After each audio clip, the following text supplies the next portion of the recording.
what she did to bring eyes to that sport. Whether people want to admit it or not, it's just a fact.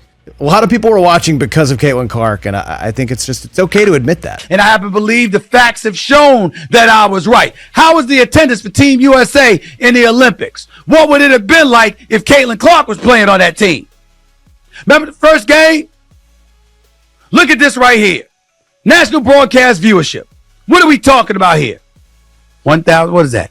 1.219? Is that the number?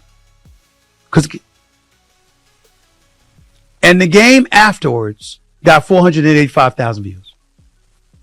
So the Fever and their game against the Minnesota Lynx was 1.219 million. On Ion. On Ion! I still don't understand how she was left off the roster for the Olympics. I mean, that is just nuts. Yep. It's going to age poorly and poorly with every passing year. Nuts. Yeah. It's okay. It's like, wow, Caitlin Clark comes out of Iowa, and I started saying after her junior year in college, like, hey, man, she's the biggest star in college sports. And then after what she did at Iowa her senior year, I started saying, hey, I think she's going to be the biggest star in sports. And we've never seen this. This is a woman in America that is going to dwarf the men in terms of popularity and influence, driving. We haven't seen this since Tiger Woods, was my argument, that Tiger Woods lifted up the PGA Tour and made it very, very relevant. Caitlin Clark. But let me tell you something before I get to her. I was mesmerized by her. And I will tell you this. This was the greatest performance I've ever seen in the NCAA tournament, girl or boy. Greatest performance. Box office numbers, stars shining bright. Swish, swish. Caitlin Clark, she's a beast changing in the night. Caitlin Clark herself of the WNBA. Let's get to the WNBA and this sensational rookie from the Indiana Fever who continues to be box office.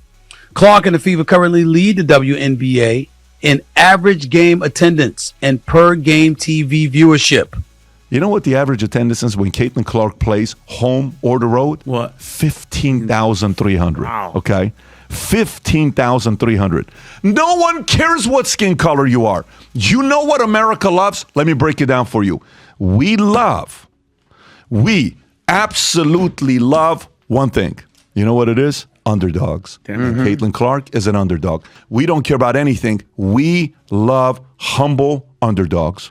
And she's getting all these eyeballs. And I'm so happy. Caitlin Clark is just different. This is a different stratosphere. Caitlin Clark should be runner-up to Asia Wilson for MVP this season. League value, team value, playoffs, and doing things that we have not seen before by a rookie. Any problems with any of those comments? Especially Caitlin. I mean, what she's done for the game the last couple of years. I mean, she is a shining star. I mean, and you know the thing I like about her, man, she doesn't say a word. Right. I mean, yeah, she's never said a word about anybody. She just shows up and does her job. Because at the end of the day, with her WNBA rookie season complete, let's see it. Most points by a point guard in a season in WNBA history. Most double-doubles by a rookie guard in WNBA history. Most points by a rookie in WNBA history. Most assists by a rookie in the history of the WNBA. First WNBA rookie to record 2 triple-doubles. First triple-double by a rookie in WNBA history. First triple-double in Fever history. The first player to be named WNBA Player of the Month and Rookie of the Month in the same month. First player in WNBA history with 20 or more points, 15 or more assists, and 5 or more rebounds in a game. And, there's a second board. She won Rookie of the Month 4 times, Eastern Conference Player of the Week 3 times. She set a single-season record for assists, period. Single-season rookie record for assists, that makes sense. Single-season rookie record for three-pointers. Single-game record for assists, 19. She also became, there's more. Franchise record for most double-doubles, three-pointers. Career 10 or more assists in a game. How about that? Franchise record for most career 10 or more assists in a game. Fastest WNBA player to reach 100 three-pointers. She did it in 34 games. Most assists by a rookie in a WNBA All-Star game, for which she received the most fan votes ever. 700,000 of those. Fastest player to reach 350 points and 150 assists to start a season, regardless of years in the league. Wow. That's not a rookie record. That's just a record for anybody. After Caitlin Clark and the Indiana Fever got knocked out of the playoffs, the ratings for the rest of the postseason are trending downward. Yep, you heard it right. Without Caitlin and the Fever in the mix, the numbers are falling fast. And the WNBA's got a real serious problem on his hands. Do you think the WNBA can recover from this? Let's get into it. If you're hunting for viewership numbers from the WNBA semifinals, you're going to come up a bit empty-handed. But if you look closely, there are plenty of clues pointing to a significant drop in viewership. And trust me, they're not hard to find. Take Front Office Sports homepage, for instance. They've got 3 articles up about the WNBA. One article is about the WNBA union. Another is about the firing of Chicago Sky's head coach. And the third, you guessed it, the viewership numbers for Indiana Fever versus Connecticut Sun in the first round of the playoffs. Yep, they're still talking about Caitlin Clark and the Fever because, let's face it, that's where the buzz was. It gets even more interesting over at Sports Media Watch. They're also talking about Game 2 of Fever versus Sun. Why? Because that game raked in 2.5 million viewers, peaking at 3.4 million. Now, here's the kicker.